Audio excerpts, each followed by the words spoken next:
Guy de Maupassant, au printemps. Lorsque les premiers beaux jours arrivent, que la terre s'éveille et reverdit, que la tiédeur parfumée de l'air nous caresse la peau, entre dans la poitrine, semble pénétrer au cœur lui-même, et il nous vient des désirs vagues de bonheur indéfini, des envies de courir, d'aller au hasard, de chercher aventure, de boire du printemps. L'hiver ayant été fort dur l'an dernier, ce besoin d'épanouissement fut, au mois de mai, comme une ivresse qui m'envahit, une poussée de sève débordante. Or, en m'éveillant un matin, j'aperçus par ma fenêtre, au-dessus des maisons voisines, la grande nappe bleue du ciel, tout enflammée de soleil.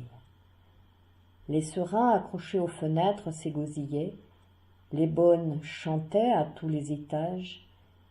Une rumeur gaie montait de la rue, et je sortis, l'esprit en fête, pour aller je ne sais où. Les gens qu'on rencontrait souriaient, un souffle de bonheur flottait partout dans la lumière chaude du printemps revenu. On eût dit qu'il y avait sur les villes une brise d'amour répandue, et les jeunes femmes qui passaient en toilette du matin, portant dans les yeux comme une tendresse cachée et une grâce plus molle dans la démarche, m'emplissaient le cœur de trouble. Sans savoir comment, sans savoir pourquoi, j'arrivai au bord de la Seine. Des bateaux à vapeur filaient vers Suresnes, et il me vint soudain une envie démesurée de courir à travers les bois. Le pont de la Mouche était couvert de passagers, car le premier soleil vous tire malgré vous du logis, et tout le monde remue, va, vient, cause avec le voisin. C'était une voisine que j'avais, une petite ouvrière sans doute, avec une grâce toute parisienne, une mignonne tête blonde sous des cheveux bouclés aux tempes, cheveux qui semblaient une lumière frisée, descendaient à l'oreille, couraient jusqu'à la nuque, dansaient au vent, puis devenaient plus bas un duvet si fin, si léger, si blond, qu'on le voyait à peine, mais qu'on éprouvait une irrésistible envie de mettre là une foule de baisers. Sous l'insistance de mon regard, elle tourna la tête vers moi, puis baissa brusquement les yeux, tandis qu'un pli léger, comme un sourire prêt à naître, enfonçant un peu le coin de sa bouche, faisait apparaître aussi là ce fin duvet soyeux et pâle que le soleil dorait un peu. La rivière calme s'élargissait, une paix chaude planait dans l'atmosphère et un murmure de vie semblait emplir l'espace. Ma voisine releva les yeux, et cette fois, comme je la regardais toujours, elle sourit décidément. Elle était charmante ainsi, et dans son regard fuyant mille choses, m'apparurent mille choses ignorées jusqu'ici. J'y vis des profondeurs inconnues, tout le charme des tendresses, toute la poésie que nous rêvons, tout le bonheur que nous cherchons sans fin. Et j'avais un désir fou d'ouvrir les bras, de l'emporter quelque part pour lui murmurer à l'oreille la suave musique des paroles d'amour. J'allais ouvrir la bouche et l'aborder quand quelqu'un me toucha l'épaule. Je me retournai surpris et j'aperçus un homme d'aspect ordinaire, ni jeune ni vieux, qui me regardait d'un air triste. « Je voudrais vous parler, dit-il. » Je fis une grimace qu'il vit sans doute, car il ajouta « C'est important. » Je me levai, le suivis à l'autre bout du bateau. « Monsieur, reprit-il, quand l'hiver approche avec l'effroi, la pluie, la neige, votre médecin vous dit chaque jour « Tenez-vous les pieds bien chauds, gardez-vous des refroidissements, des rhumes, des bronchites, des pleurésies. » Alors vous prenez mille précautions, vous portez de la flanelle, des pardessus épais, des gros souliers, ce qui ne vous empêche pas toujours de passer 2 mois au lit. Mais quand revient le printemps, avec ses feuilles et ses fleurs, ses brises chaudes et amollissantes, ses exhalaisons des champs qui vous apportent des troubles vagues, des attendrissements sans cause, il n'est personne qui vienne vous dire « Monsieur, prenez garde à l'amour, il est embusqué partout. Il vous guette à tous les coins, toutes ses ruses sont tendues, toutes ses armes aiguisées, toutes ses perfidies préparées. Prenez garde à l'amour, prenez garde. Il est plus dangereux que le rhume, la bronchite et la pleurésie. Il ne pardonne pas et fait commettre tout le monde des bêtises irréparables. Oui, monsieur, je dis que chaque année, le gouvernement devrait faire mettre sur les murs de grandes affiches avec ces mots « Retour du printemps »,« Citoyens français, prenez garde à l'amour ». De même qu'on écrit sur la porte des maisons « Prenez garde à la peinture ». Eh bien, puisque le gouvernement ne le fait pas, moi je le remplace et je vous dis « Prenez garde à l'amour ». Il est en train de vous pincer et j'ai le devoir de vous prévenir comme on prévient en Russie un passant dont le nez gèle. Je demeurai stupéfait devant cet étrange particulier, et prenant un air digne, « Enfin, monsieur, vous me paraissez vous mêler de ce qui ne vous regarde guère. » Il fit un mouvement brusque et répondit, « Oh, monsieur, monsieur, si je m'aperçois qu'un homme va se noyer dans un endroit dangereux, il faut donc le laisser périr. Tenez, écoutez mon histoire, et vous comprendrez pourquoi j'ose vous parler ainsi. C'était l'an dernier, à pareille époque. Je dois vous dire d'abord, monsieur, que je suis employé au ministère de la Marine, où nos chefs, les commissaires, prennent au sérieux leur galon d'officiers plumitifs, pour nous traiter comme des gabiers. Ah, si tous les chefs étaient civils, mais je passe. Donc, j'apercevais de mon bureau un petit bout de ciel tout bleu où volaient des hirondelles, et il me venait des envies de danser au milieu de mes cartons noirs.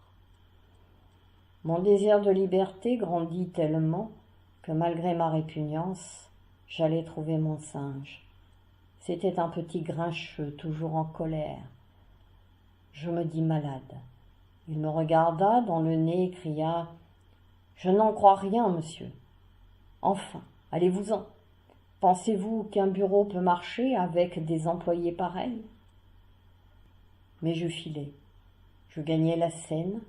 Il faisait un temps comme aujourd'hui, et je pris la mouche pour faire un tour à Saint-Cloud. Ah, monsieur, comme mon chef aurait dû m'en refuser la permission. Il me sembla que je me dilatais sous le soleil. J'aimais tout, le bateau, la rivière, les arbres, les maisons, mes voisins, tout. J'avais envie d'embrasser chaque chose, n'importe quoi. C'était l'amour qui préparait son piège. Tout à coup, au Trocadéro, une jeune fille montait avec un petit paquet à la main et elle s'assit en face de moi. Elle était jolie. Oui, monsieur. Mais c'est étonnant comme les femmes vous semblent mieux quand il fait beau, au premier printemps. Elles ont un capiteux, un charme, un je ne sais quoi tout particulier. C'est absolument comme du vin qu'on boit après le fromage. Je la regardais, et elle aussi me regardait, mais seulement de temps en temps, comme la vôtre tout à l'heure.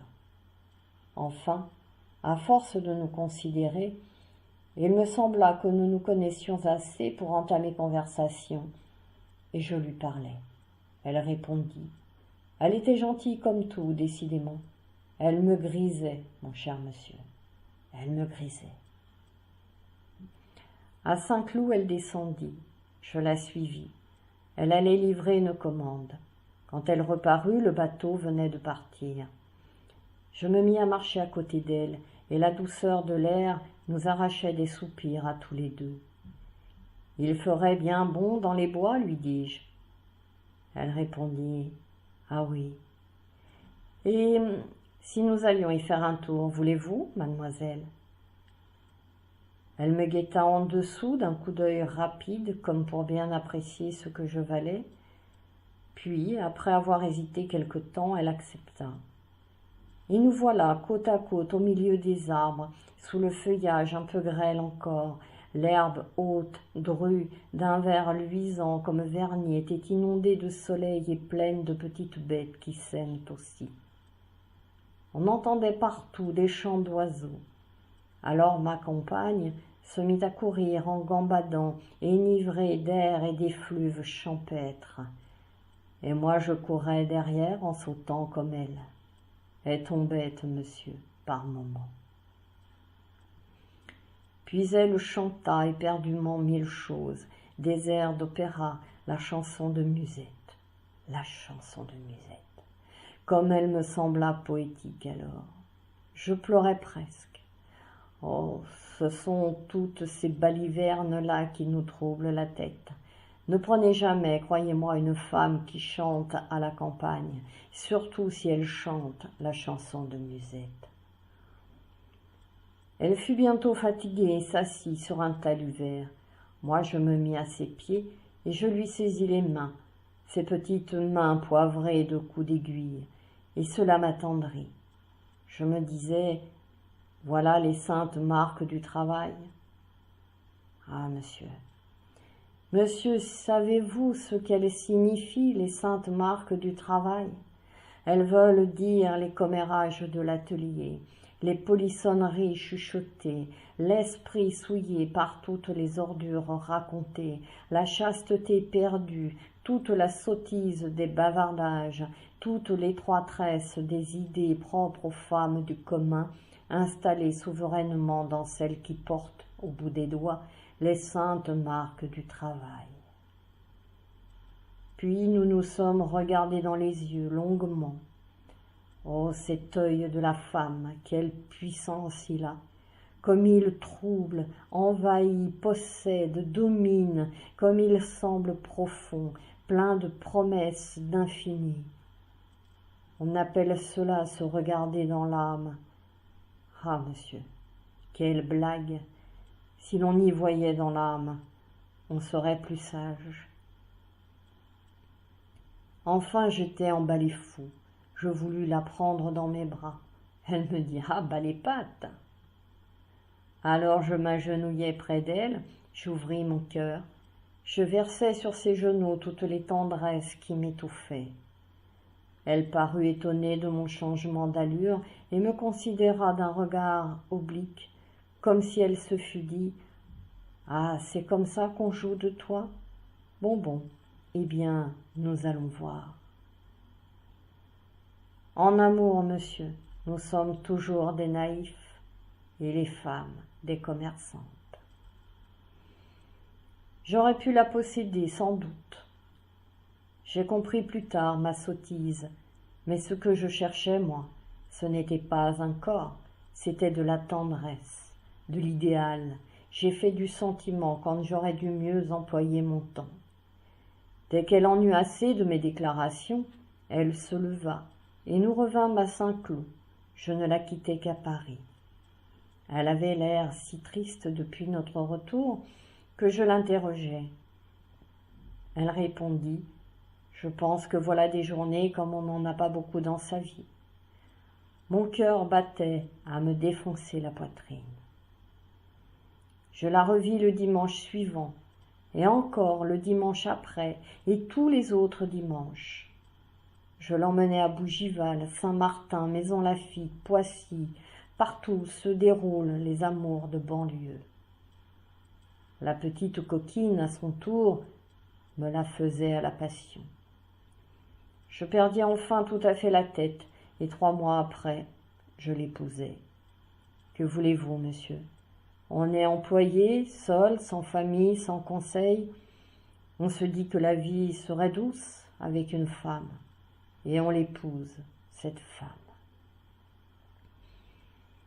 Alors, elle vous injurie du matin au soir, ne comprend rien, ne sait rien, jacasse sans fin, chante à tue-tête la chanson de Musette, se bat avec le charbonnier, raconte à la concierge les intimités de son ménage, confie à la bonne du voisin tous les secrets de l'alcôve, débine son mari chez les fournisseurs, et à la tête farcie d'histoires si stupides, de croyances si idiotes, d'opinions si grotesques, de préjugés si prodigieux, que je pleure de découragement, monsieur, toutes les fois que je cause avec elle.